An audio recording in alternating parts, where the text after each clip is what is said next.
What's up? See if I can find anybody out there. Raise your hand if you can hear me. A little bit early.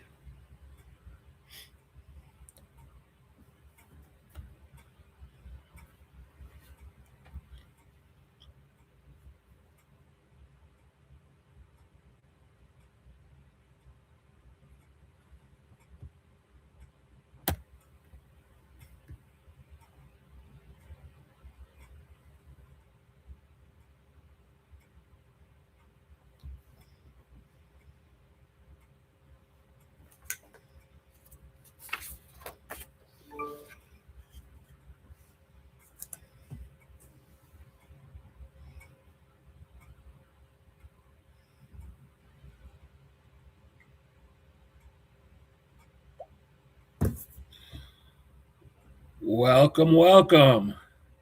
Bang, bang, bama. Hey, Chuck, Tactical Chef in the house. Just getting rolling. Just turned this thing on. Hey, Chuck, give me a thumbs up if the audio sounds okay. If you can in the chat. See if I can read that thing.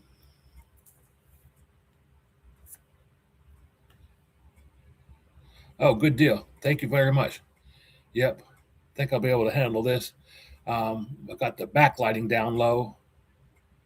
CB74, all good. Thank you, man. There's my buddy Adam Brown. Hey, Adam. Yeah, holler at me tomorrow if that package comes in. I can meet you up there. Mine showed in Kernersville for 4 days before it got here. I guess the snow in the parking lot.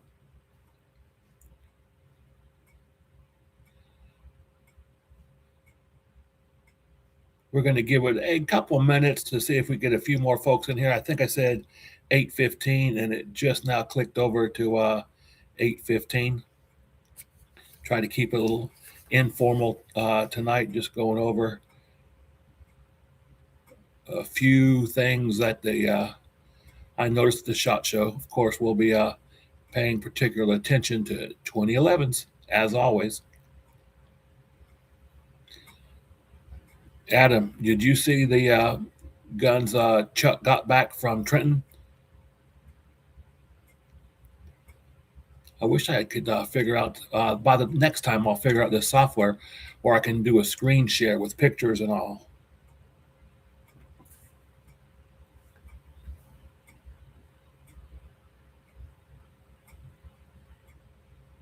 There you go.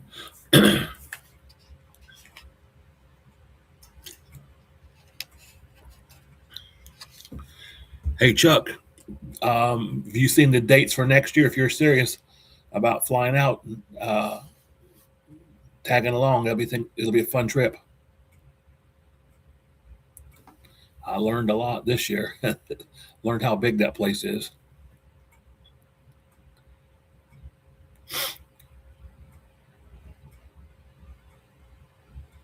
So we'll get going here in just a minute. Normally give it a few minutes to get a few folks in here.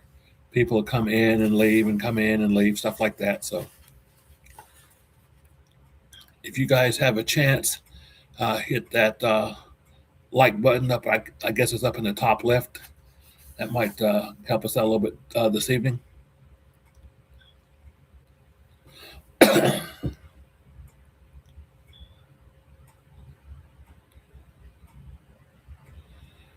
Adam, you're not going to tell us what you got coming in tomorrow? It's a secret.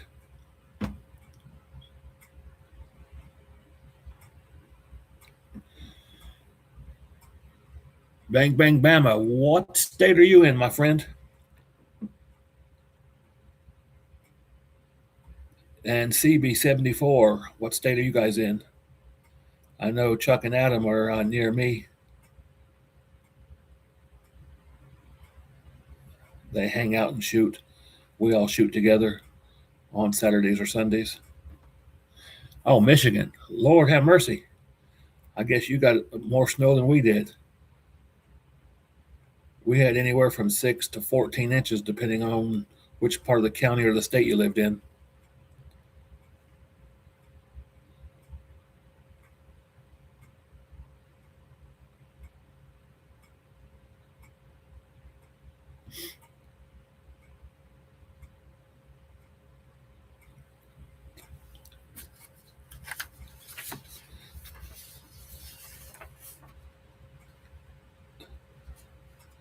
Oh, CB74, North Carolina. So we know you got some snow too, because I think every county in the state received a little bit of it. Talladega in the house.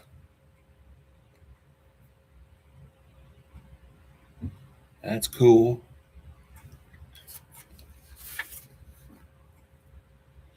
See if we can get going here in just a second.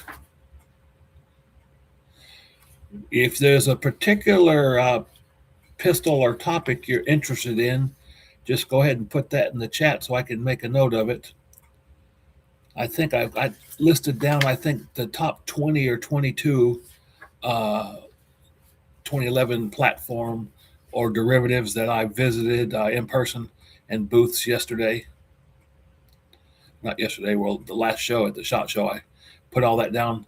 So we'll go over kind of that, top list of the ones that I thought were interesting. I'm here in North Carolina, as is Tactical Chef North Carolina and Adam Brown. They're all North Carolina. The three of us shoot together quite often in good weather, at least 3 to 5 times a month. What part of the great state of North Carolina are you in, CB? I'd say CB probably means by the coast.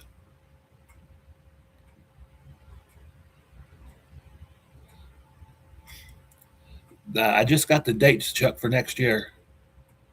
Oh, you said Michigan. Somebody else said North Carolina.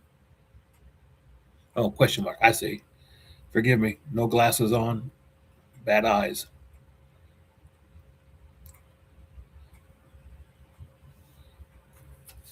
Yeah, Chuck, we'll figure it out. My wife and daughter want to fly out again because they'll do their vacation stuff while I'm at the show again next year. They rather enjoyed that. But I will not stay off premises next time. I will stay right there, so I can just ride down an elevator.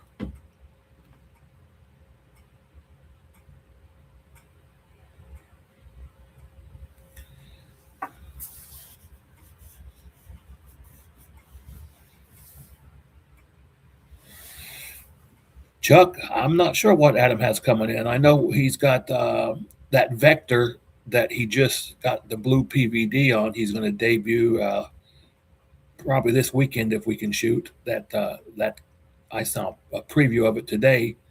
It's looking good. It wasn't 100% together yet, but it was looking good. So it's that. I did not see Custom Works, but that place was almost 1 million square foot. So I did not see them, and I did not hear. A lot of the smaller companies were sharing booths with other companies, so they weren't listed on the roster or on my map. So like that at the Atlas booth, there was like 6 things going on, 6 different builders represented in like 4-hour shifts, from like 8 to 12 and then 1 to 5. And then they did a 1-hour switchover. So it was a big booth for Atlas, kind of at an aisle corner. It was real nice. That's pretty good, Chuck. 10 inches. I've seen a couple nice things coming out of Customs Work. I just saw, and I didn't know that Scott did that. They did a 45 5-inch with inline porting. Looked like it had 5 inline ports, and I only thought Customs Works had the that V10 porting, that conical port. Like Chuck has one on a Commander. I think it's I don't know if it's V8 or V10 on the Commander.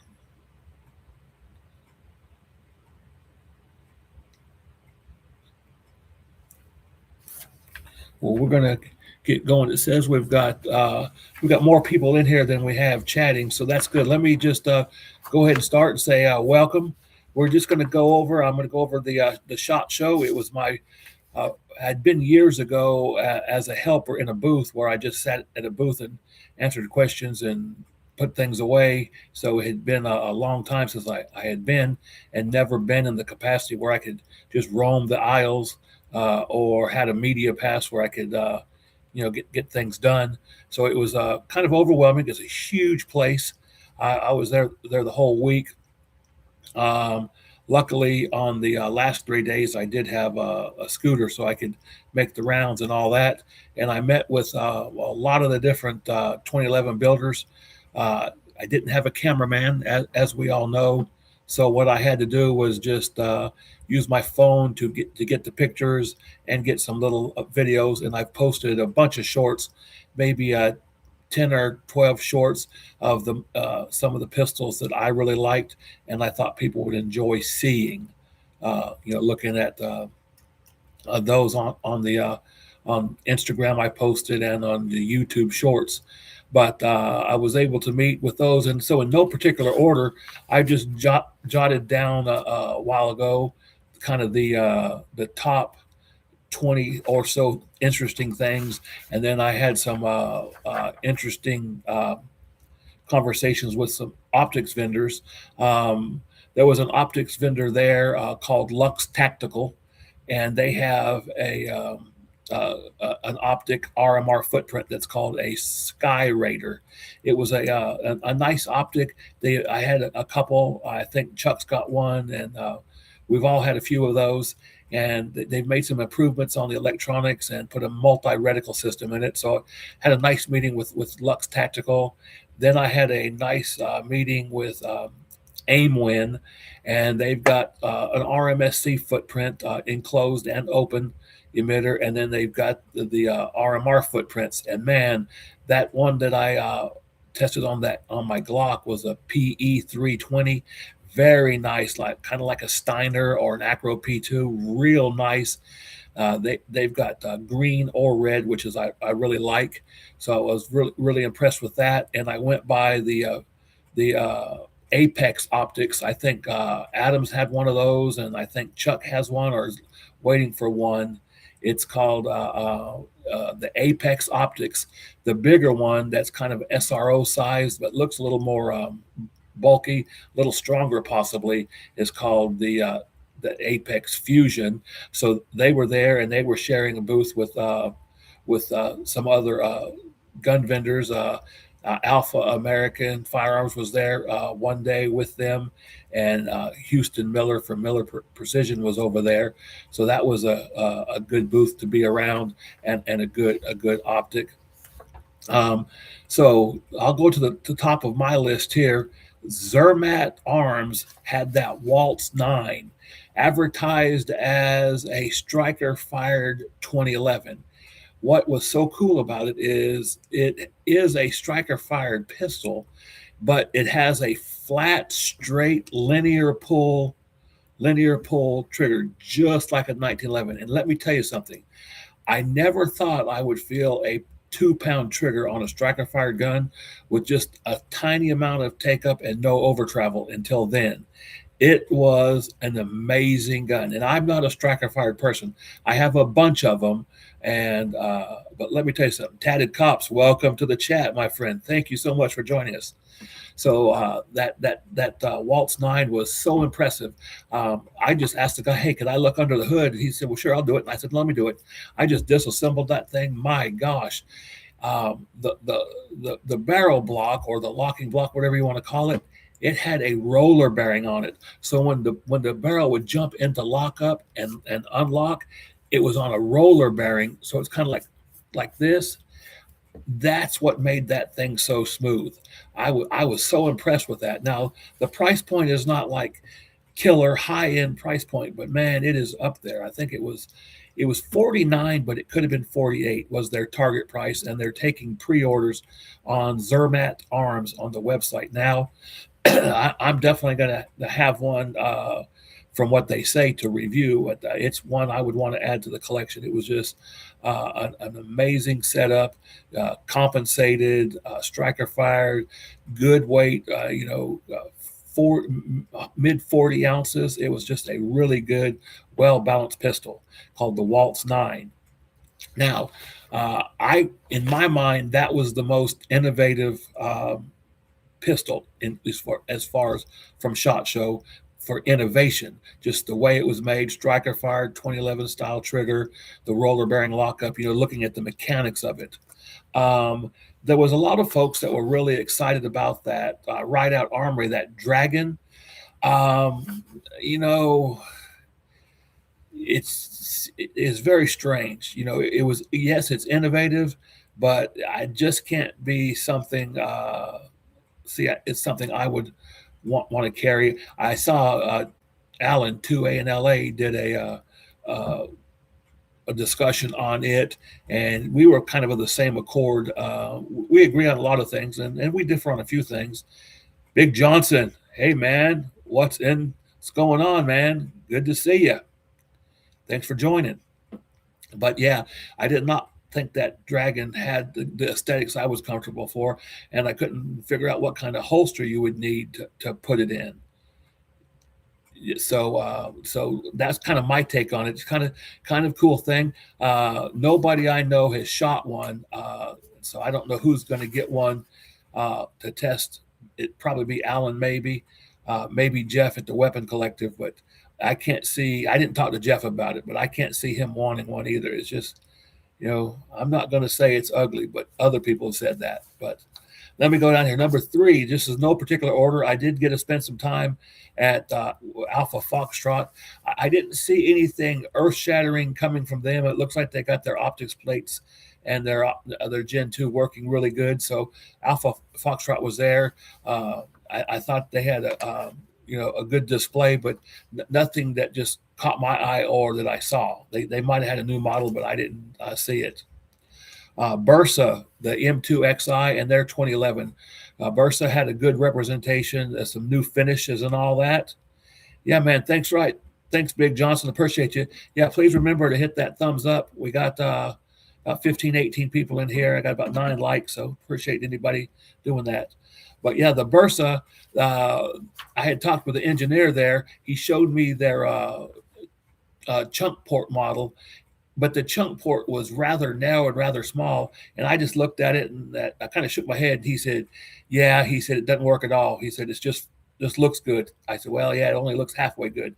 Dennis Dixon, what's going on, man? Good to see you in here. What's good, my friend?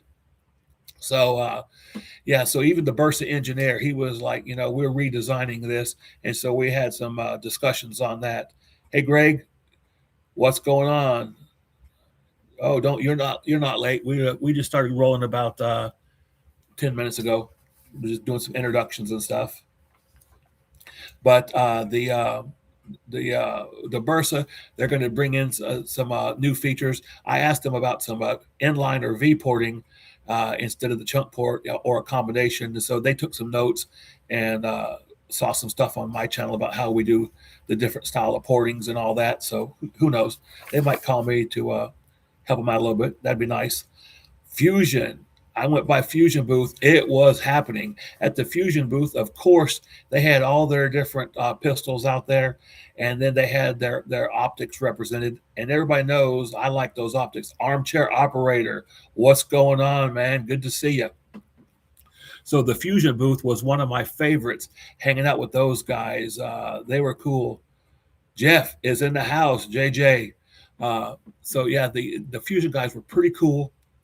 They had all their pistols out and they had their optics. I got to see all of them. I have a couple of them.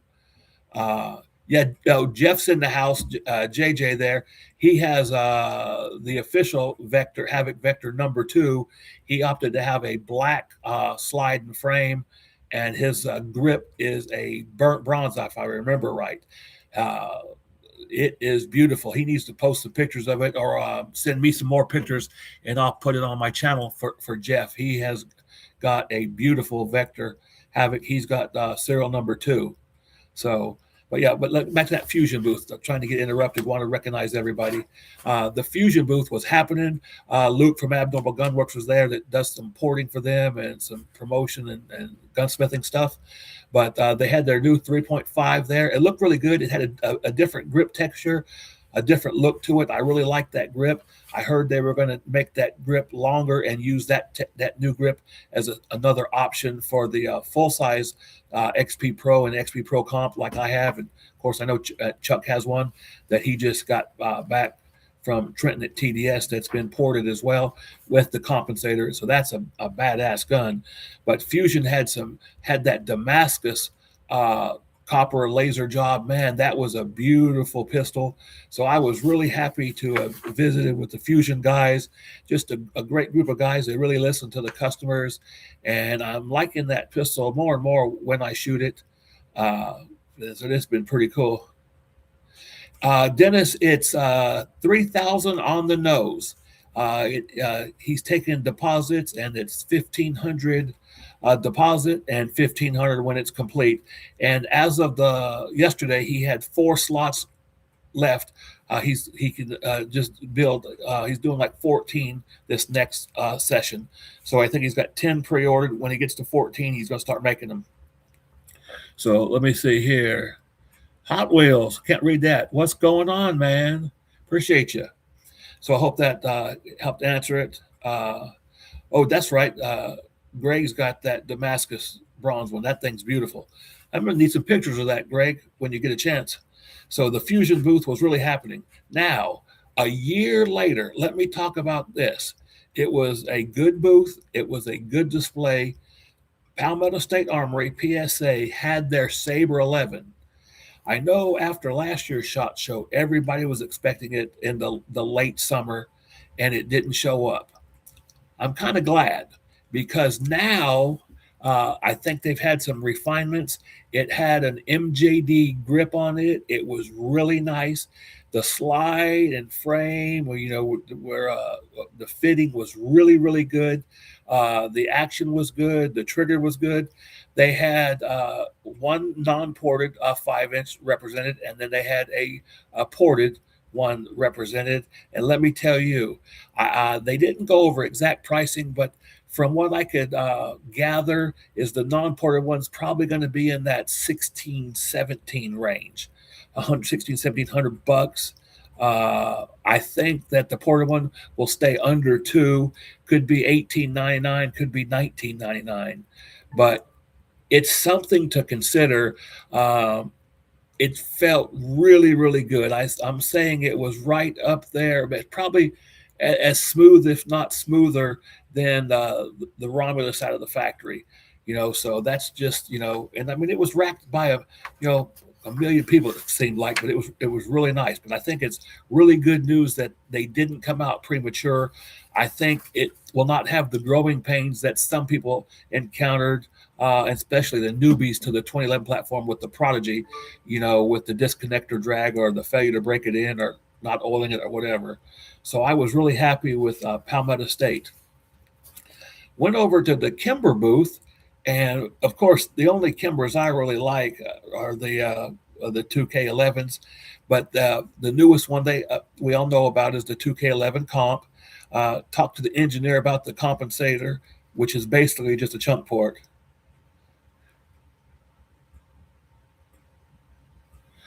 Oh, that's right. Big Johnson is correct. It's an Icarus grip on the flat dark earth one they had at the booth. Thanks for reminding me, sir, that it was Icarus, a metal grip. So a bunch of us are familiar with that grip. Adam, it feels just like the Icarus TTI one you and I bought on special about 2 years ago. It was a real nice grip, and that was on the FDE display they had, Icarus metal grip. So that's why I think it's going to be a couple $100 more than the other one. But Kimber, they had their new comp version there, and the engineer I was talking with there, or one of the gunsmiths, they weren't exactly totally happy with the enhanced performance, but thought it was working okay. I told them, my thoughts on it.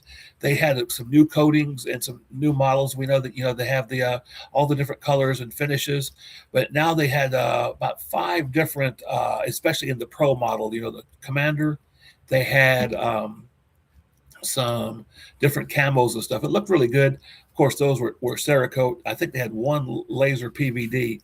And of course, the star of their show is still that Coyote bronze one.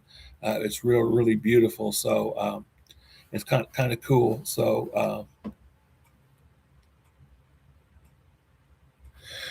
yeah, the DS Warrior. Yeah, that's a new base model now. They only had one of those that I could see. I never got to feel it. There was a crowd around it, but from the consensus I could tell overhearing on that the Warrior, it's just a bare bones double stack, almost like it would be like a base Prodigy, so to speak. Comes in 45, comes in 10 millimeter, and it comes in 9 millimeter. Um, all the tech sheets they had around there said metal frame. It never did say steel. And then on the website and on the spec sheets, the 9 millimeter, the 10 millimeter, and the 45 all had the exact same weight. So,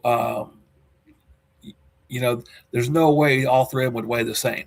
And most of the time, a 45 and a 10 would have a steel frame. Yeah, unfortunately, that's correct. It was a bushing barrel. It was a bare base bushing barrel model, but you can always convert that to a bull barrel down the road. And bushing barrels to me are kind of old school. They're yesteryear, but I grew up on those from shooting them in Colts from 1980 until 89 when I got my first double stack. So in 89, I got my first 89, 90. It was right in that period of time when Para Ordnance dropped what they called a wide body. It wasn't even called double stack bed then. They called it a wide body. And actually, my first one, even the Para Ordnance, was a bushing barrel. It was a bushing barrel 45 called a P45, P1445 Limited. So it was a cool deal. So, yep. So let me go right here. Trenton, David, we got you there. Hello, buddy. So yeah, we're doing good there on the Kimber. I think the new coatings, and they may consider a ported model coming down the road. I went to the SIG booth. Everybody, they've introduced different levels of the GTO. They had the original GTO, then they came out with the Combat, which is the two-tone brown one, then the Equinox, which was my favorite, which is the black and stainless Equinox GTO, and then now they have the one with the gold barrel and all called the SpectraComp. So it's that's all the GTOs, which is that we're accustomed to. Then they introduced the P211, the GT4, which is a carry version, and then they introduced the GT5, a 5-inch version. So if I'm going to buy one, I've shot everybody else's. If I'm going to buy one, it's going to be the GTO, and it's going to be the Equinox, or the SpectraComp. That'd be my two choices there. Who's familiar with Vector Industries AR-15s and their piston guns? Really nice AR-15s. They introduced the new VKTR. It's a 4.25 Commander. It's a polymer grip MJD mold. It looks like it didn't have the logo on it, but sure felt like an MJD. I didn't get the spec sheet. I was there right when they were putting the ported model out. They had introduced about 45 days, 60 days ago. They introduced the Commander, and then they immediately followed it up with the ported model. I looked at the ported model, and it's not going to be fabulous. The gun's a decent gun, seems well built, but it's at $39.99, and the ports are too far forward to the muzzle, and they're too small for the V8 ports, in my opinion. And if anybody knows me, I've shot almost every kind of ported gun on the planet. So and hundreds of thousands of rounds. So I don't think it's going to be that great. It'll help a little bit, but it's not going to be super effective. So, oh yeah, you're going to love what Trenton does to any Prodigy. It'll become a piece of artwork with high performance. That's one thing I can tell you about Trenton. His ports do work, and we got a secret test that Trenton and I are going to work on together to try to measure and graph the escaping gases, so we can prove his designs are badass to the max. So, um, so after that VKTR Commander, um, I switched ballrooms or whatever you want to call it, assembly rooms, what have you. I went to Watchtower. Now, uh, I have a good relationship with Watchtower.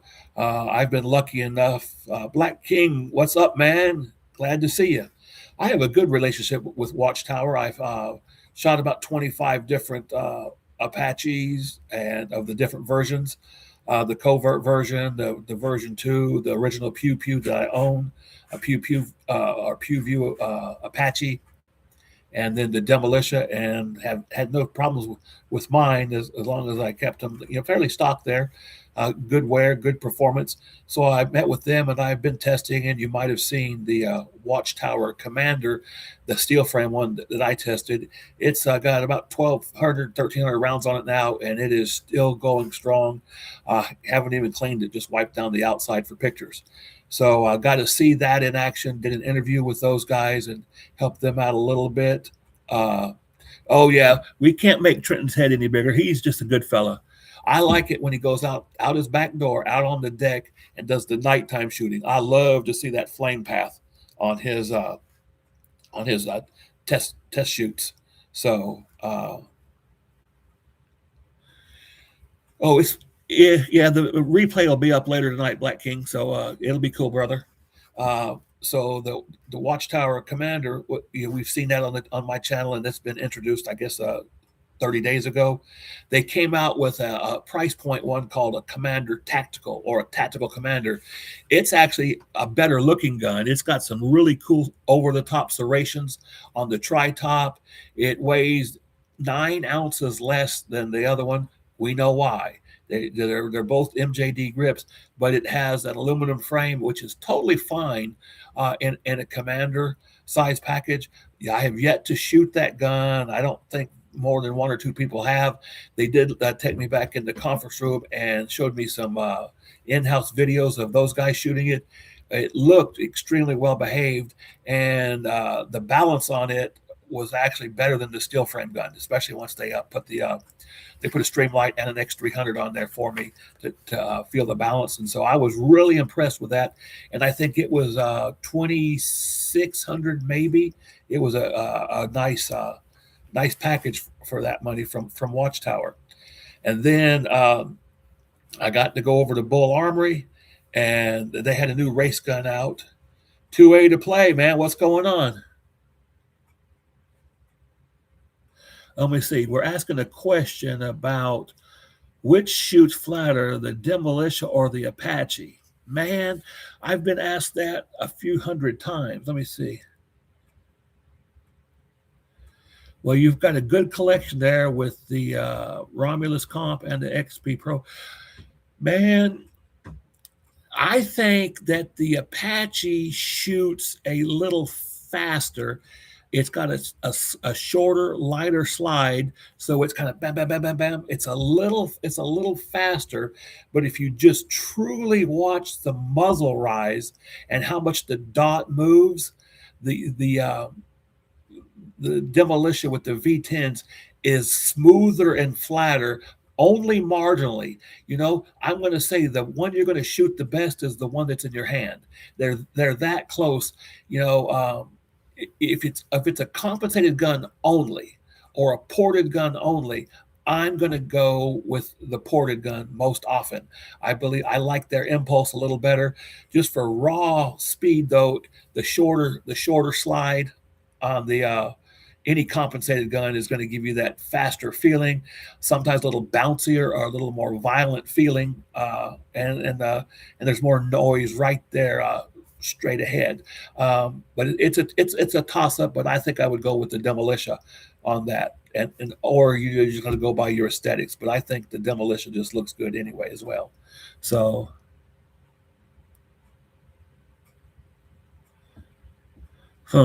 Let me see. Asking all those questions.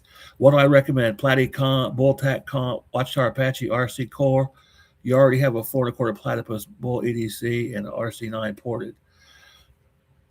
What I would do in that situation is probably buy the RC9 Core I already have a porting configuration for mine when it gets here.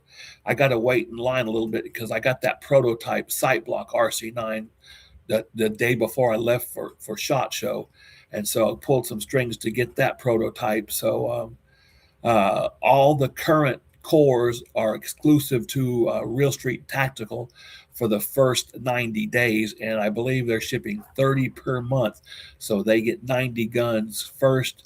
And I'll have a demo of the core when the weather clears here and the snow melts.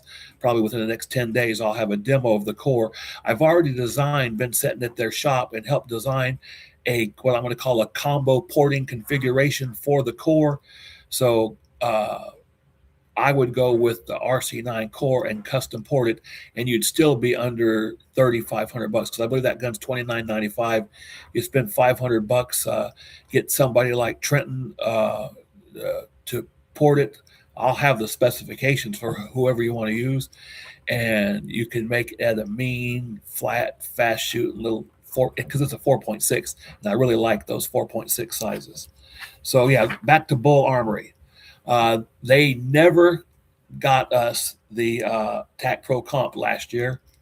And so the same guy that promised it last year said it would definitely be here Q1 of this year, which means March. It doesn't mean February, because we're already February 3rd or 4th now. I don't know what it is. So yeah, Chuck, Tactical Chef, is saying the Demolicias are sub 2,700. I've seen the older Apache version 1s after Pew Pew at 2,700. I think I saw Demolicia at 2,999, but below 3,000 or below, the Demolicia is a good buy if you can find it. But so the Bull guys swore that the black version of the TAC Pro Comp would be out Q1, and about 60 days later and in shorter supply would be the silver one or the stainless one, which that's the one I'm going to have, is the stainless one, just because as it would be, the majority of my collection have mostly black on those. So after Bull, I went to Mac 9 Military Armament Corp. No changes on the Mac 9. The Commander and the Commander Comp, which it's a chunk port, and then the government of the 5-inch and the comp version of DS9, Mac 9, DS Comp, whatever. No changes on those whatsoever. No upgrades. They're just going to stick with that. But for those who want something a little different, they have the Inglis, INGLIS 2035. It's basically like if the Browning High Power and the CZ SPO1 or whatever got together and had a kid, it'd be an Inglis 2035, had an MSRP of $739. It was a nice feeling, nice looking little pistol. So if you can go on Mac 9 or Military Armament Corporation's website and look up Inglis 2035, you might like it as well. I thought it was a nice little gun. It's not a 2011, but it's a metal hammer fired gun, and I think it'd be something I would put in my collection because it felt better than a Browning High Power as far as the grip, girth, and angle and all. So what's going on? Strategic Work. You said 2770 for Demolition Blackout Edition. Oh, that's a good price on a Blackout Edition. Type in the chat where you're finding that, so because we got a couple people interested in that.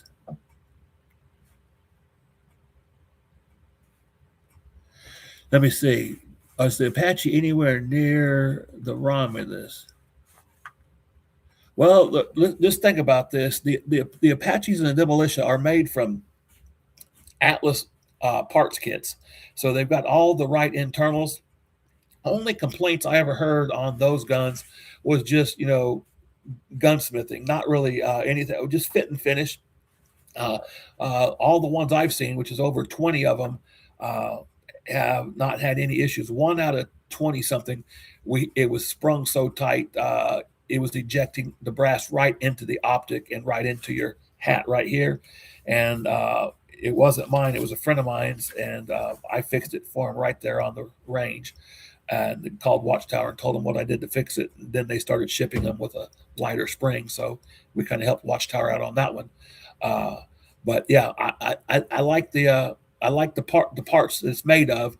So, and remember, and all these 2011s they're all basically the same configurations. You're just paying for fit, finish, and quality control, and aesthetics, and fancy porting. That's the difference between the $3,000 and the $6,000 ones. But you know, I think that with all the American-made internals and all that, I think you got a good foundation.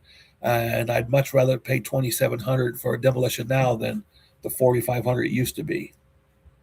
All right, so y'all see what Strategic Work said about the sporting goods company that's got those, and Battlehawk Armory also has those. So appreciate you guys providing that information. So Mac 9, Military Armament Corporation, no changes. The new Inglis is something to look at. Oh man, now we get to a premium one. Race City Defense was at the Atlas booth. Atlas was sharing their booth with every one of their bigger customers. Race City Defense, uses Atlas barrels and all that, and Atlas triggers. So they got a good relationship working there. They had their 5-inch ported RC9 on display, and then they introduced on Wednesday morning. They introduced that core at $29.95. It is the value pistol of the SHOT Show. It is a $5,000 pistol going for $29.95. Now, there's no options. You can get any color you want as long as it's black DLC. It just comes the way it comes. You don't get an order a long trigger or a short trigger. It comes with a medium. It has a pinned and blended grip safety. The grip itself is different than the RC9 grip. It's the same grip. It just has it has the same side grip texture, but the wraparound front strap and the mainspring housing are more of a heavy checkered, like 24, 30 lines per inch checkering, because the machining of their grip going around the bend is all these facets, which makes it work really good. But that's where the expense is. So the new grip can be made twice as fast as the new grip can be made twice as fast as the original one. So that's a cost saving feature there. They do not flush cut and crown the barrel, which is another cost saving there. And the machining tolerances are so perfect that the slide and frame go together perfect. They spend less than 15 minutes deburring and fitting that gun. I've watched them do it right there in the shop. From the machine, you can go and build it within an hour. Bam, bam, bam, and it's ready to go. Prep it for coating and it goes off. But it is the same exact parts, other than the grip texture, as the RC9 that sells for $4,000 to $4,800, $5,000, depending on the model. So that is the play of the day. I'm telling you, that RC9 core, and it's priced so you can then send it to Trenton, whoever you like, any of your machine shops, and you can get it ported. You can get it PVD'd. You can do what you want. They did that on purpose, not to offer all the different colors. So let me see what we got here. Joe, you said you picked up your core. Oh, that's right. You got yours last week, didn't it? Yeah, I guess it does feel like the Akira. They came to the booth as well. So the Race City was bad to the bone, the core. Now, this one is going to be controversial because Cardinal was there right after Race City. They took the afternoon shift on Wednesday, and they had their G2P, which is out on the market now. I shot the G2P. The very first magazine that came out of it was the Builder, shot the prototype, and I was there and shot it the second or several mags after that. So the G2P had a small change before it went to production, and now it is a fabulous weapon. You've seen all the positive reviews on the G2P.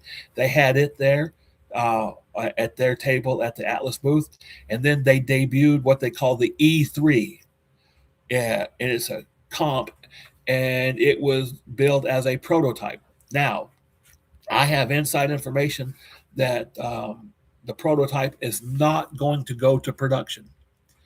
There's going to be a change to the prototype. You didn't hear it here. And the change is going to be an enhancement, a performance enhancement. So you guys can guess what that is, especially if I'm talking about it. You got that right. It appears that it's going to be, and it's like not cast in stone, it's not been made yet, but it appears it's going to be a hybrid setup where it's the compensator as seen on the prototype with some additional ports. I'm not at liberty to tell you what kind or where the ports are, but just stay tuned. It'll be here soon. That's the Cardinal E3 prototype. The comp gun will be coming out later this year in limited quantities. Then at that same booth, the next day at the Atlas booth, got a theme going here. All these premiums builders were at Atlas booth. CNC Gunworks was there. They had the Akira there, but Charlie from CNC had some sort of family issue, I believe. I can't remember what the text said, and he could not make it to the show. And the pistol that was going to be on display, let's just say it's an Akira, but it's an island barrel, and it's a ported island barrel. Now, there has been some leaked pictures of that. Of course, I haven't leaked any pictures, but let me tell you one thing. It is a step above in fit and finish of the Akira. It is so sweet. It is so nice. That island barrel snugs right into that slide so well. The aesthetics are amazing. It's return to zero is almost instantaneous, and I've shot and owned some of the finest ported island barrels they make. And let me tell you what, I was extremely impressed with the number one prototype of the Akira island barrel that I shot. I do have some video on it, but I can't release it quite yet. Coming very soon. The production version I should have in a week or two. The barrels are at coating right now, and as soon as that comes in, I will have that on the channel to debut that gun. It is absolutely amazing. So stay tuned for CNC Gunworks with the ported island barrel. At the same Atlas booth, guess what? Listen to this. Dark Forge was there, and those guys were pretty cool. And they had a Wraith and a Reaper. So there's been some controversy on the Reaper. There's two versions. If you go online and buy a Reaper from anybody, it is a compensated, pistol, like an XC or, like an Apache or TRS comp or whatever. It's a compensated gun. It's beautiful. It's unique, high quality, slide to frame fit, barrel fit. It's to the nines. It's a great pistol, and it's compensated. But Covert Projects in California, they had an additional Covert X version of that, which was ported and compensated. So the news that I got from the show, and I think it's now hitting the street, is that starting this week or whatever, when distributors get new built guns coming in, that they're also going to be ported. That it'll be the standard. So what the Covert model was with the porting is going to be the standard Reaper. Yeah, Black King, you have a Covert Reaper, is that correct? With ports and comp, I can't remember. So the Dark Forge is just absolutely an amazing pistol. Now, this is a controversial manufacturer. Phoenix Trinity was there. Now, there has been issues of service and communication, all that with Phoenix Trinity, so I don't participate in the political histories or who has a bad feeling or who pissed on whose cornflakes. I don't really get into that. I judge the gun in my hand. So when I got the second H2, the Honcho V2 from Covert, the second one that was released to the public, I shot that thing, and to me, it was an amazing shooter. I just review exactly how it feels to me and how it shoots for me, and the camera doesn't lie. The shooter can lie, the reviewer can lie, everybody can. We're all biased. We all have our favorites, but I just judge the gun in my hand, and that Honcho V2 was amazing. So I went to the Phoenix Trinity booth because I had to put my hands on the new H2. Now, I'm going to tell you this. It felt fine. it looks even better. It's an amazing looking gun. I know how those linkless barrels shoot. It's going to be smooth. It cannot help but be smooth. It's going to be flat. The quality on it and the looks on it, I think, is a step above the Honcho V2. It's got more character. If you like ornate slides and some crazy cuts, I was really impressed with that. What I wasn't impressed with was the price. You know, I think they said $7,000, but they could have said 75. I don't remember. But boy, once I heard them say seven, man, I was like, oh shit, that's way too much. But you know, I'd give 5,500 in a heartbeat for it. So Phoenix Trinity had a good entry there. It's going to be hot. They're probably going to sell out, but I think it's a little overpriced. One of my new favorites was there. I got to speak with Tim Anderson, formerly from Nighthawk, but he's the guy behind Alpha American Firearms, AAF. They stepped up with some new models late last year that with full dust covers, flush cut and crown barrels on the Warfighter, which is the 5-inch, and the Vanguard, which is the 4.25, and they're both ported from the factory and are very nice shooters. And what I liked about them is they had steel grips. They were Chile grips. The ones he had at the show had their own new grip. That's their grip, and it was new. It was aluminum grip, but you can still get the steel grip, which is what I would do. I believe I'll have one of those here to review probably around the first week of March, I hope. And they have some new coatings. They have some beautiful laser camoed PVDs. They've got the DLC black one. They've got the rose gold one, and then they've got a bronze. So they are doing some creative laser etched coatings and all that. It's really, really nice on those laser camos.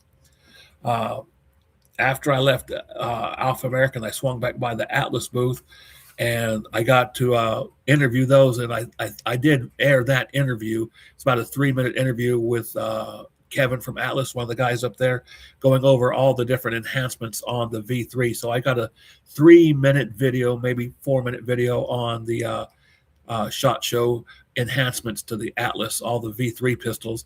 A few $100 increase in price when they start shipping those, but I was really impressed with the enhancements. It's just making a small tweak, nothing major, no aesthetic change, but the grip has some different cuts and texturing, and I think the grip feels better, and it was already one of the best grips out there. But also, Atlas, their parts division is now called Perfect Zero. For all you guys that ever wanted to do a collaboration or get somebody like Trenton or your favorite machinist or gunsmith to build you a gun, Atlas now has a gun in a box. It's called a build kit. Well, the level 3 build kit is everything you need. It is an optimum slide and frame that is pre-fit. It goes together, and it feels like an Atlas gun or a Cardinal gun or a Race City gun right out of the box. So there's no slide cuts. So you can build the gun, and it would just have a tri-top slide. It's already optic cut. The barrel's included. You do have to fit the barrel, but the slide and frame's already done. The grip fits right on. Comes with the Atlas grip. Not the Alpha grip with the paddles, but their modular grip that goes on staccatos and prodigies and all that. So it's got the sear, the disconnector, all the springs, all the pins, all the parts. I can't remember how to magwell, but it might have. But I'm sure it did. So it's ready to go. You can be shooting the gun in under 2 hours, probably, from the time you got it. Most likely, I would say. Without any slide serrations or any ornamentation, but that is the play. I think it's like $2,300, maybe something like that, for basically Atlas quality gun in a box.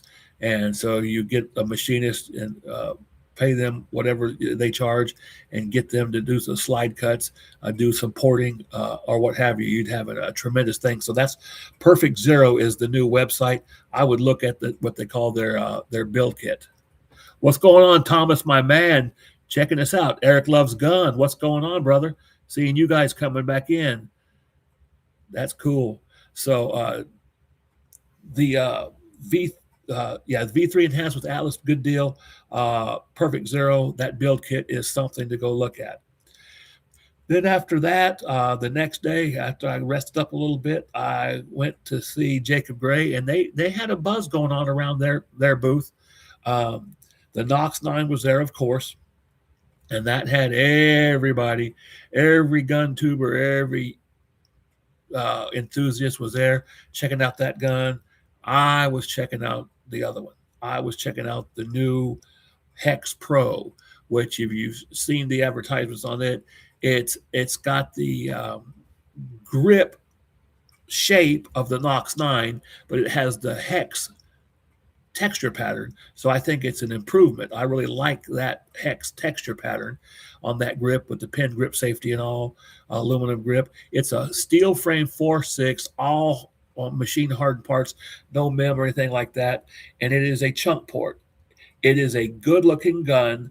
Instead of being a bronze small parts, it has a silver PVD small parts. So it's black and silver instead of black and bronze. It is a good looking pistol. I examined the chunk port. It appears that it's got the proper floor and everything in it. So it looks like it's going to work really good. It's $1,000 under the price of the Knox 9. They set the MSRP at $4,800. I don't know, but it's definitely an easier gun to build and machine. So it'll probably outsell the Knox 9. It'll probably be more available by the end of the summer, I would say. But that's called the Hex Pro, and it's a 4.6 all steel. Then I was able to go to Joe says Hex Pro seems expensive to me for what it is. Yeah, it is expensive. To me, the fit and finish. I mean, I was thinking it looked better to me. At least the samples they had there. Maybe it was because it was new or not beat up like, and handled as much. But it looked to be a little bit better in all aspects than the Knox 9. But yeah, 4,800. You think about an RC9 from Covert, the Mod 2 is like 4,500, and it's dual ported. This is just chunk ported. I'd have to shoot it first. I don't really ever pass judgment on a pistol until I've shot it, and I want to see somebody else shoot it. I want to watch it be shot. I want to see the angle I like to see. I want to see the ejection pattern, but I do want to see how I shoot it before I pass judgment. But I think I like the Hex Pro better than the Knox 9. But don't have one to shoot yet. I have shot the Knox 9, and I'm saying it does shoot good. Or at least the one I shot, it was kind of flat too. Let me see. RC9 over the Knox 9. Yep, probably so. I just think that you can certainly depend on the everything on the RC9, and we know that both porting configurations, the inline porting on the standard RC9, and then the Mod 2 V port and inline port combo works great on that gun. So, and you've seen Jeff from the Weapons Collective just set personal bests with the Race City over the Cardinal, over the Atlas, over the Dark Forge. So there's just something about those RC9s that just kick ass.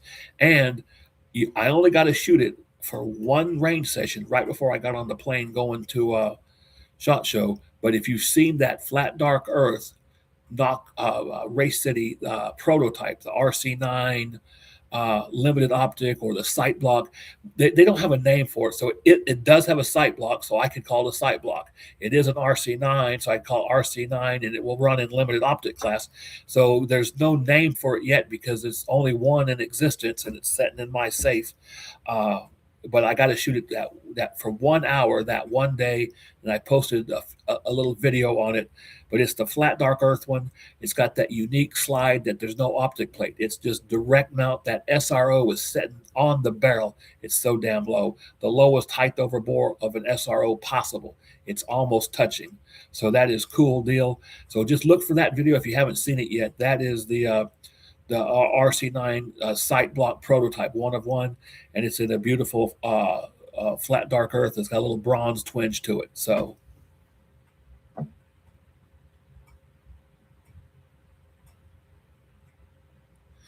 yeah, said you haven't seen a Nox 9. Yeah, because it's compensated, you got to think about this. For all the masses, the reason your factory ported guns, almost all factory ported guns are conservative. And if you have a gun that happens to be compensated and ported, they are conservative. Give you an example. The Bull Armory TAC Pro 5-inch is V8 ported from the factory, and so is the TAC Pro 4.25 Commander. There's no reason a Commander and a 5-inch gun would have the same ports. So that would tell you the Commander's either aggressive with V8 ports or the 5-inch is conservative with V8 ports. Well, I'm telling you, the 5-inch gun is conservative with the V8 ports. They could have kept those 8 ports and made them larger. My TAC 5-inch TAC, I don't have the Pro. I got one without ports. Then we V10 ported it, and it performs better than the Bull factory porting. So yeah, I think it's a little conservative. But a lot of guns from the factory are conservative. Other than the Fusion XP Pro Comp, they do have a ported version of it, and that is not conservative. It has 4 oval rectangular type ports. They're too big and too close together, and they're doing 90% of the work, and the comp's not working. But so my XP Pro is going to Trenton. Oh, Chuck just got his back from Trenton, I think today or yesterday, at TDS Gunworks there in Wyoming. Trenton's ports are perfect. The spacing is perfect, and the size is perfect. And so Trenton, can you post a video and link it to me of Chuck's gun shooting if you happen to shoot his gun on video? I didn't see that. I'd like to see his XP Pro Comp with the ports you just did. That would be cool. Oh, Chuck's saying he just got it back today. That means Trenton might have shot it over the weekend. I don't know. If Trenton's still here, give me a thumbs up and tell me if you can send me a video. Like to see that, because that's probably going to be the flattest XP Pro Comp to date. We got to go over this real quick. How much time we got left? We've only been going for an hour. Okay, Vulcan, the Vulcan 11. Excuse me, just one second. The Vulcan 11 was there, and let me tell you this. Everybody knows they're a little expensive. They're super nice. I think they're worth what they charge. They take a long time, which is what bothers me. It takes 12 to 15 months to get a pistol. I don't like that about anything. I don't like waiting. But the Vulcan 11 on display, they had an Island Barrel Vulcan 11 and a ported Island Barrel Vulcan 11. Oh my gosh. They are so new. They did not even have DLC, PVD, not even Cerakote. They were still in the raw metal. You guys have seen me test guns all the time in the raw metal. A couple Vikings that I had built, I did the testing for Viking, and they were raw metal. My Diamond 9 from A-Zone Precision, Josh built me the Diamond 9, that beautiful gun that is now called the Black Diamond. I shot that in the raw. The Havoc X Comp, it's at DLC and PVD now, but you saw me release that video a couple weeks ago, maybe a month. The Havoc X Comp, that's in a raw stainless. I test the guns before they're coated to make sure there's nothing needs to be changed before we send them to coating and for production. So that Vulcan 11 Island Barrel, sexy. Ported Island Barrel is the way to go. It was just amazing looking. So does Eric have the same, Trenton, does Eric have the same ports as Chuck does? Yes. Is Trenton TDS Gunworks? Yes. Let's say, I can't read it without my glasses. It says Trenton Day One. That is TDS Gunworks. I recognize the logo. But yeah, strategic work. I hope you can hear my answer. And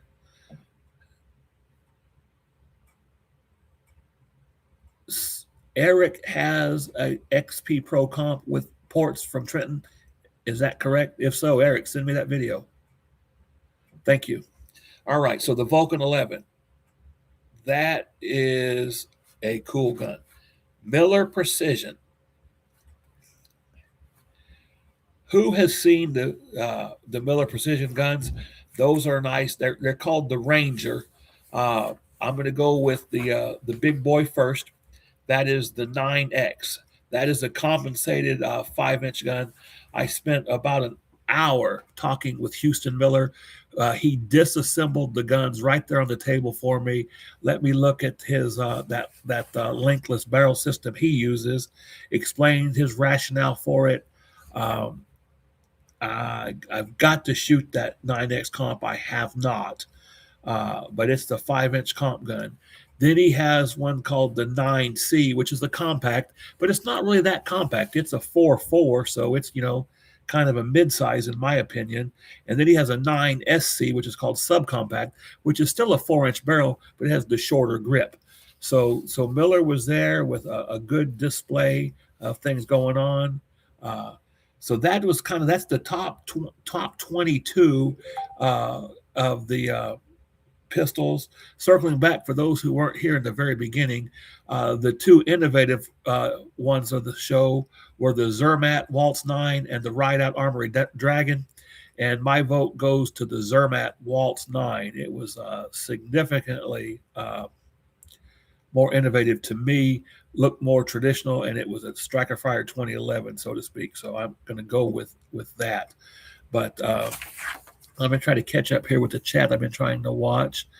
I was watching also, I have been wanting an MPA, and it's 9 weeks past due. Should I have been here around Thanksgiving? Okay, let me see. Hot Wheels there. My guess is you ordered it with a steel grip. Would that be correct? Give me a thumbs up in the chat or answer.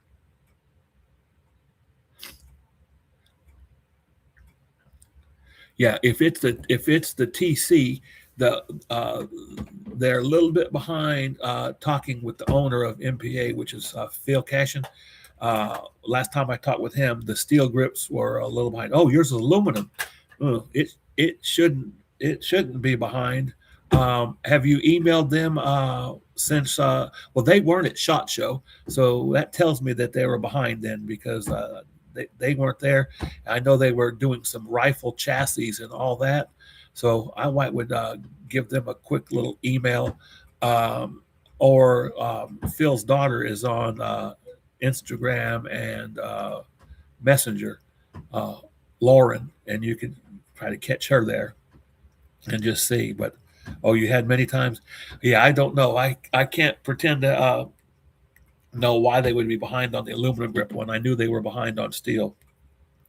That's why, like when I placed my order for the my Hayes ported island barrel, when I contacted them about building those two guns, they said it was going to be 5 extra months wait to get a steel grip. So I went with aluminum. A month into the build on my ported island barrel, Hayes then suspended doing steel grips because they were so far behind on those. So that same thing it started to happen with MPA. I had heard, but not. I don't know why. I know it takes 3 times longer to make a steel grip on the machine than it does an aluminum grip. I've been right in the factories where they're made, and it's just amazing to watch a bare chunk of aluminum become a grip module. And you'd fall asleep watching that. It takes a while, but imagine it's steel taking 3 times as long. I think one machine can only make like 3 or 4 steel grips a day. It's just a lot of work, unless they have a different horizontal borer or what have you. So that's why, that's right. That's why you went with aluminum. Same with me. I just didn't want to wait, so I went with aluminum. And I had put an MPA grip, MPA grips on my Staccato. I had the Island Barrel Staccato. the XL limited edition with the gold island barrel. I put a gold MPA aluminum grip on that Staccato XL, and then I put a MPA grip on a Prodigy that had a DSC compensated barrel on it. So yeah, I love the MPA grip. Now my MPA TC does have a steel grip, and my other MPAs are all aluminum grip. And like I said, my Hayes is aluminum grip because I didn't want to wait. So, but don't know anybody in the chat have any gun I haven't mentioned yet or need any information. What's going on, Smash Time? Look at that. Yeah, I gotta see Smash Time. Give him some props. He was running around doing interviews, busy schedule and SHOT Show, but he's one of those veterans, man.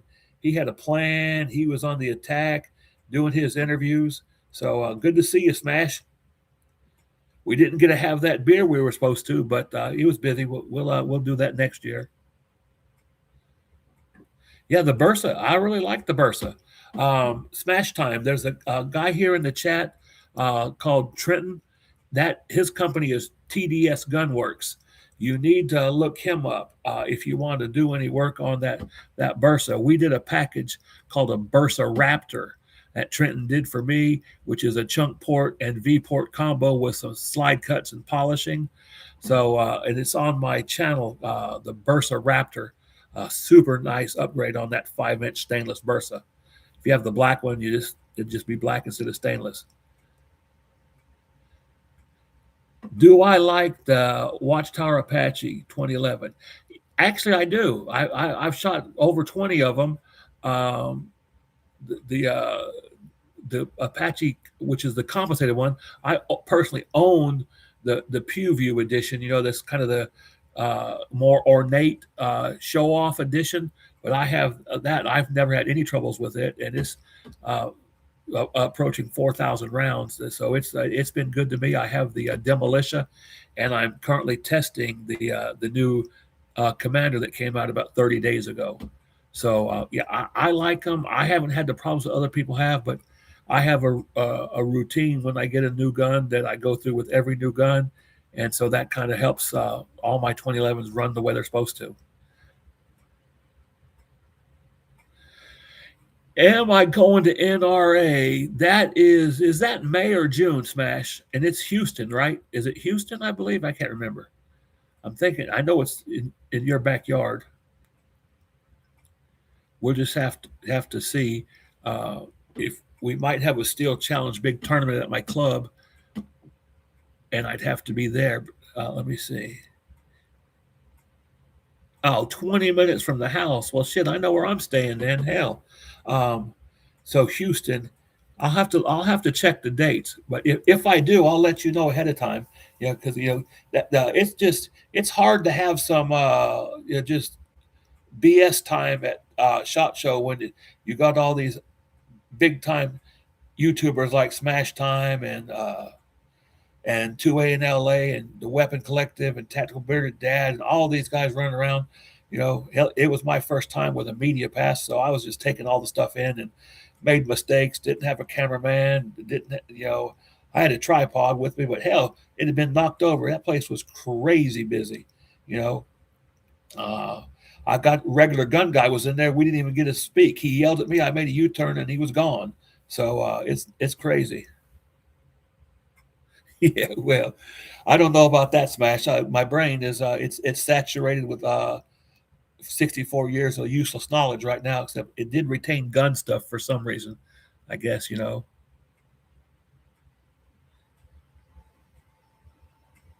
Oh, yeah, Eric. Yeah, I saw. Is the grip module you're talking about for the XP Pro? I saw it on the small gun. I understand it's going to be that grip, just longer to fit the 17-round mag. Is that correct? Give me a thumbs up in the chat or something. What do I know about the CWA Rimfire 2011? One of the nicest Rimfire 2011s. That's Chet's gun, right? Is that the one you're talking about, Chet? CHET? Yeah. that is a badass gun. I've got one specced out for him to build, but our club hasn't brought in the 22 Steel Challenge yet. If they bring the 22 Steel Challenge in, I've got a Frankenstein Volkortsen Black Mamba that is half. It's got a tandem cross, custom lower, and a Volkortsen Black Mamba custom upper that I spec'd out together, and that would have been my that is my go fast uh, competition rimfire. But if the club brings in the steel challenge for rimfire, which is what the five targets or what have you, I'll have Chet build me that 2011, rimfire, because I'm just so much more familiar with the 22, the 2011 grip module and size and the ergonomics of a 2011 and the controls and all that. So, oh, you don't have to worry about spelling around here. Heck, no such thing as spelling, grammar, or punctuation or anything like that on a chat board. You just bang out the keys and we'll figure it out. So yeah, but Smash Time, I'll get back with you when I find out about NRA. It'd be easier if my brother was talking to me. I could have his pilot fly me out in his jet, but right now he's not talking to me, so I'd have to fly commercial again. What do I think of the PTH2? Well, Thomas, you missed that part. I like it. My negative on it is I think it's a little bit high priced. It's priced higher than what I paid for the Honcho V2. I think the fit and finish on the H2 was better than the Honcho, but I'm not sure it's worth what they're charging.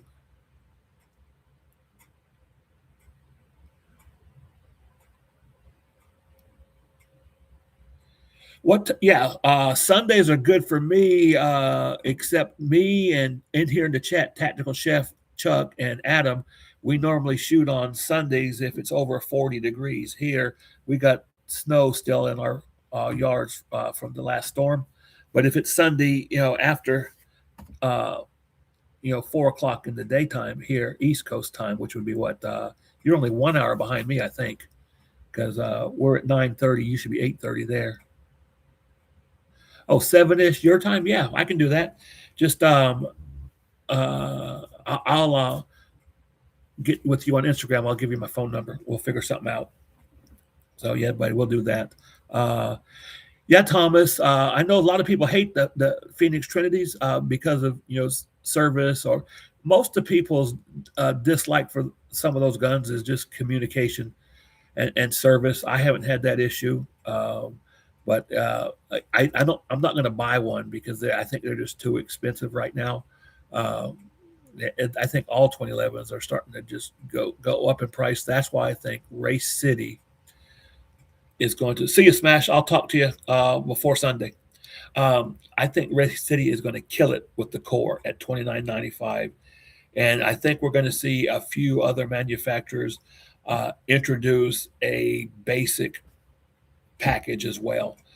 It would be very prudent for them to do that, because I know that the difference between a $3,000 gun and a $5,000 gun is just a minute difference. And if you can get a core and you can get some porting and some coatings to your liking, it's you're going to save a lot of money and have a high quality gun. So. Hey, Greg, let me know about that other issue if you get an answer to your email tonight or tomorrow. I'll be around. So let me know what's going on. So, yep, you're right, Chuck. Yeah, the mid tiers. I mean, that's why I don't know if you guys watch BTG's channel, Bust Them Guns.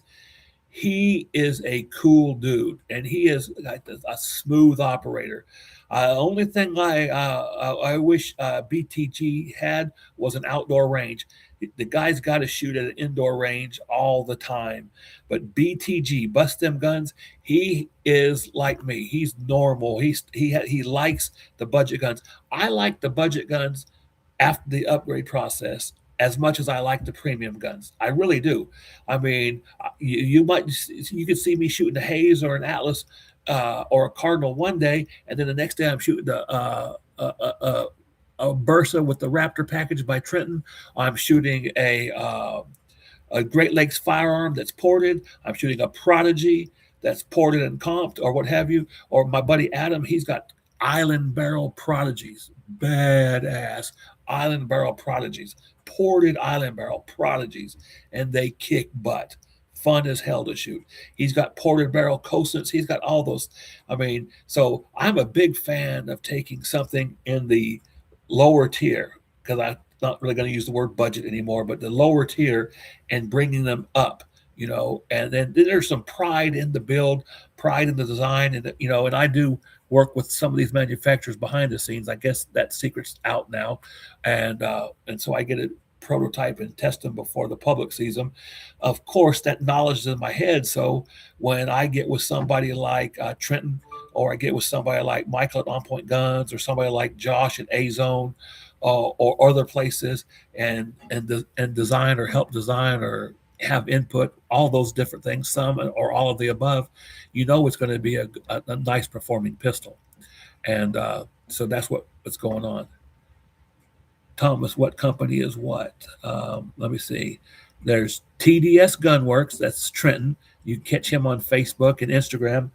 He's like the aesthetic and the performance magician. His guns are probably the most beautiful of what he does on the upgrades and of all the porting. And that's Trenton at TDS. Then On Point Guns makes those really cool grips you see on a lot of our guns. That's Michael at On Point Guns, and he does build he builds some guns occasionally, but the grips are what he's got the market corner. That's a really good grip.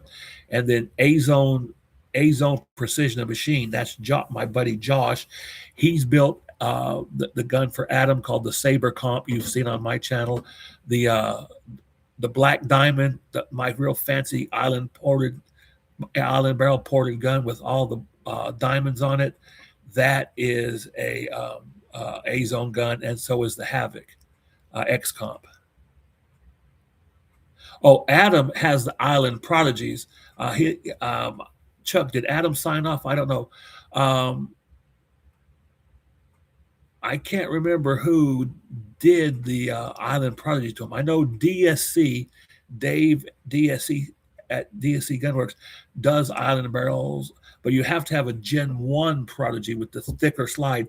The Gen 2 Prodigies, they took a lot of weight out of the inside of the slide, and that can't be done into an Island barrel, from what I understand. I am not a machinist. I just stayed at a Motel 6 one time, so I'm just a little bit of knowledge on that. But let me see. Yeah, he does. DSC does it, but he can't do it on the new Prodigies with the thinner top of the slide. So, and some of your gunsmiths and machinists, I know Trenton could do an Island barrel in anything. Problem with Island barrels these days is finding an Island barrel. You can Schumann's are back available on occasion. The best two is what Adam and myself use is the KKM or the Infinities. You'll find Infinity Island barrels in my Island barrel guns, and one KKM.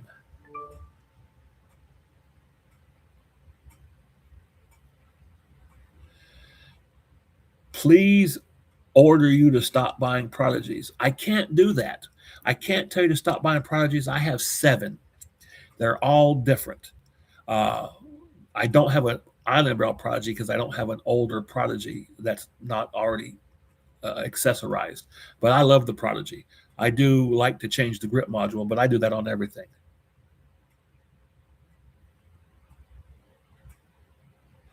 What's better, Island ported barrel or regular ported barrel?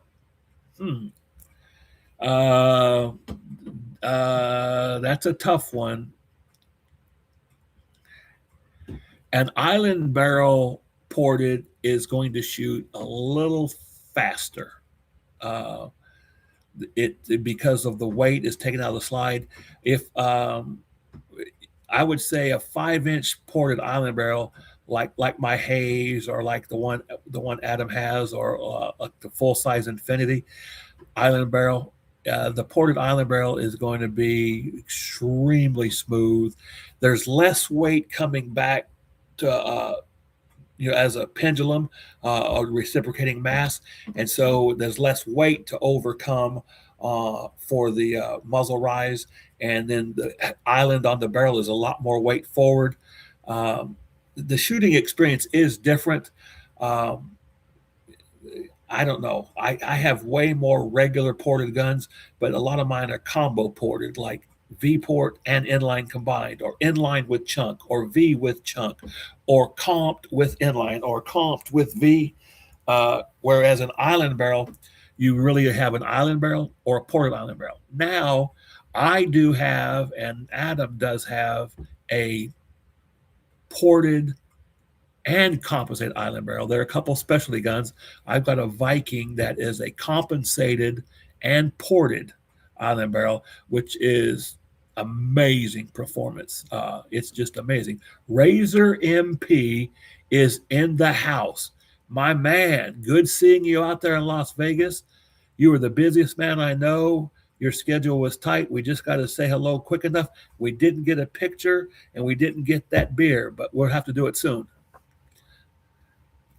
So yeah, it's just a different. The island barrels and the port island barrels are just a different experience. Um, just today at 12 o'clock noon Utah time, Jeff from the Weapon Collective got his first ported island barrel Hayes pistol. So he let me know about it today. I'm sure he's going to drop a video really, really soon on that. I know he did a quick Instagram already on it. He has yet to shoot it. That man's going to go insane when he shoots it. He has the ported 5-inch Hayes Cobra. Now he has the ported island barrel. So you're going to want to ask Jeff from the Weapon Collective on his channel what he thinks, because he's going to have two guns built by the same guy, same length, everything. Just one's a V-ported, V4 ported Cobra, standard bull barrel, and the other one is an island barrel with 3 ports. So you'll that's I'm going to be interested to see that, because I don't have two that close together to tell you, but I can take my Diamond 9, and it's the heaviest island barrel probably ever built. That thing is like 55 ounces. It's a very heavy gun because it has the extra wide, extra heavy frame and an extra wide slide to accommodate those diamonds. It's crazy. So you can watch my video on the Black Diamond and see, but they're just smooth, different impulse, an island barrel.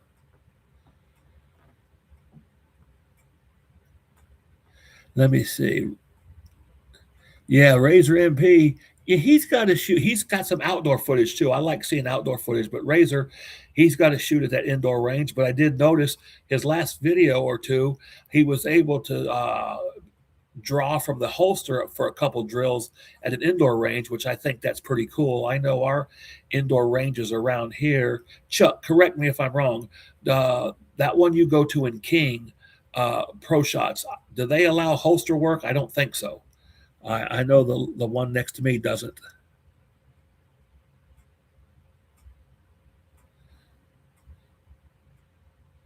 The last time I checked, had 2 Hayes ready to go. Oh man, are they, Eric? Are Loves Guns? Are they charging a premium for those Hayes guns? Send me a link. I don't have a ported bull barrel. I just have an island barrel ported. I wouldn't mind having the cousin do it. No, we're not waiting 2 years. I think Covert can get them to you a little quicker. But yeah, Eric, send me a link, brother. Uh, uh, Major Havoc Gun Reviews is on Instagram. You can go to Instagram chat if you can and send it to me there. Or my email is, imagine this. This is a very creative email, so I'm not going to type it in the chat, but I'll tell you guys, Major Havoc 2011 at gmail.com. Major Havoc 2011 at gmail.com. Let me see what we got. Van Scott. Yep. That Apache 2011. Everybody's saying they're seeing them on sale for about $2,700. Well, I'm telling you, the parts is an Atlas parts kit with an MJD grip. It's got over $2,200 worth of parts in the gun. So if you can get it for $2,700, man, I would get it. I mean, for sure. Because I've got one Apache, one Demolition, and I'm testing their new Commander right now. I'm almost finished, matter of fact.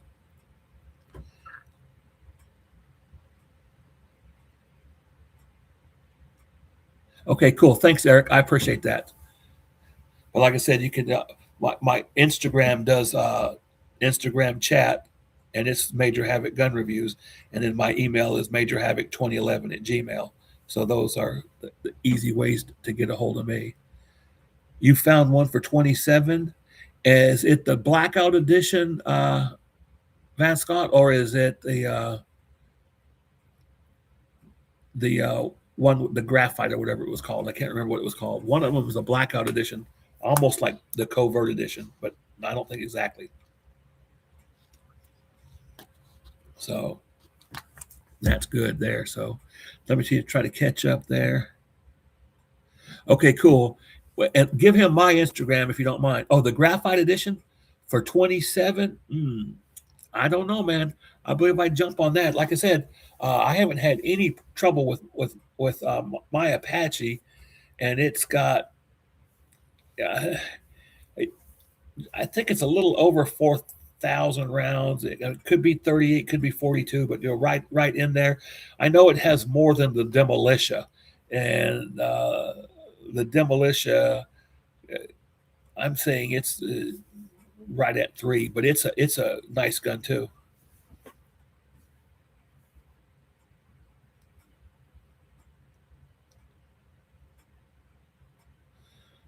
Oh man, Greg, 18 months is a long wait. I think when I got my ported island barrels, I ordered 2 the same day, one for me and one for a friend, and we got ours in. The first one came in 37 weeks, and the second one was 3 weeks behind, 40 weeks.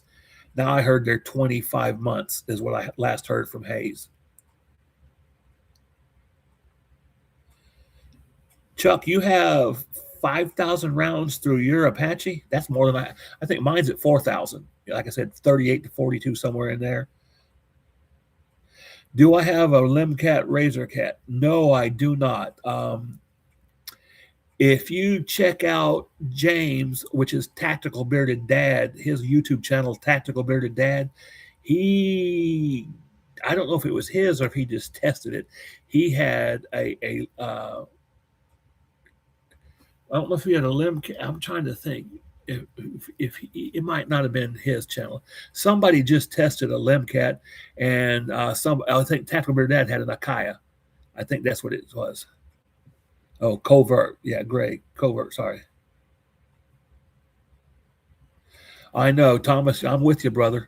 You know, I've been broke up, beat up, and left for dead so many times. I can't put a deposit down on a gun that tells me up front 25 months, because if it tells you up front 25 months, that could mean 35 months. I'm just, that's too far in the future to forecast.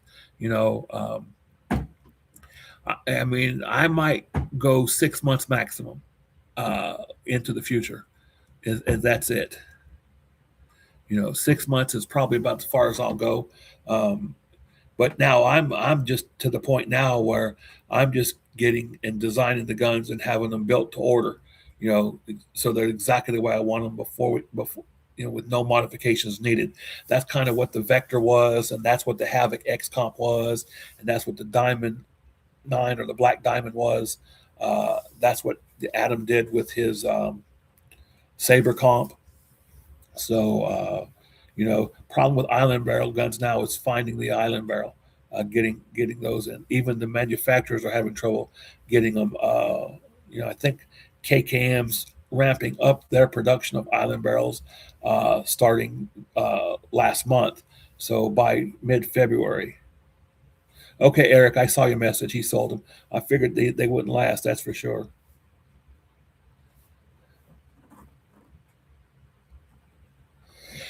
Yeah, Atlas, their wait times have come down, though, Thomas, from what I understand. And sometimes you can just find them on the shelf.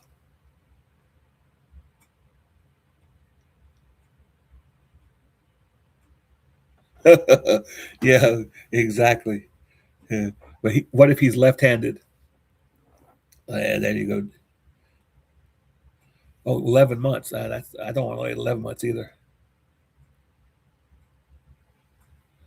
The are they would be the V Eric. Those would be V2s probably if they just come in this week. All right, guys, it's almost 10 o'clock. So let's just wind this down. I appreciate that. Thanks for the thumbs up and the likes. Like I said, this is just my second live. I wanted to try. The first one was all about porting, but well, I'm going to have some collaborations with some other YouTubers that I like a lot, and that, they tolerate me. So we'll be doing some more lives on occasion. And when I get the new software, I'm broadcasting this over the YouTube software, so it doesn't have all the bells and whistles. But I'd like to be able to join in a guest or whatever. I'd like to bring Jeff from the Weapon Collective. Me and him have got some news we'd like to discuss with our audiences coming up in a couple weeks. And so we will do a joint live with me and Jeff, and then Alan and myself, and I Smash Time, and I've been with RGG on some lives. So I hope you enjoyed this. This is kind of a kind of just free flowing Q&A, having some fun with you guys and answering questions. So I appreciate everybody joining in. And so everybody be safe out there. And if you guys are in North and South Carolina with all the snow, just chill out. The snow will melt, and we'll get back to shooting outdoors soon. Chuck, hit me up. Let's see what the weekend looks like. All right. Thanks, everybody. This is Havoc. I'm going to run. Y'all stay tuned. See ya. See you guys. Appreciate it all.